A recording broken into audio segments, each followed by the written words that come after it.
Bolalarning issig'i har 1 gradusga ko'tarilganda nafas olish soni 10 marotibagacha, yurak urishlar soni 20 marotibagacha va moddalar almashinuvi 13% oshadi.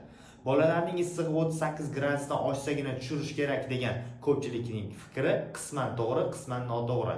Ya'ni meditsinada aynan hammaga to'g'ri tushadigan bitta ko'rsatkich yo'q. Har doim bolalarning umumiy holatdan kelib chiqqan holatda xulosa chiqazamiz. Ba'zi bir bolalar 39 gradusda ham o'zini yaxshi his qilishi mumkin.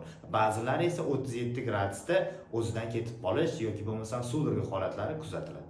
Agar farzandingizda nevrologik kasalliklari bo'lsa, ilgarilari tana harorati bilan bog'liq bo'lgan sudorga holatlari kuzatilgan bo'lsa, tana haroratini hisobiga bemorda behollik hamda suvsizlanish darajasi ortib borayotgan bo'lsa, farzandingizning tana harorati oshgan bo'lsa, necha bo'lishidan qat'iy nazar tushirishga harakat qilish kerak. Lekin farzandingizning umumiy ahvoli yaxshi, tana harorati ko'tarilgan bo'lsa ham o'ynab yurgan hamda suyuqliklarni qabul qilayotgan bo'lsa, bunday holatlarda tana haroratini ko'tarilgandan keyin, ya'ni 38,5 gradusdan keyingina tushirishga harakat qilinadi.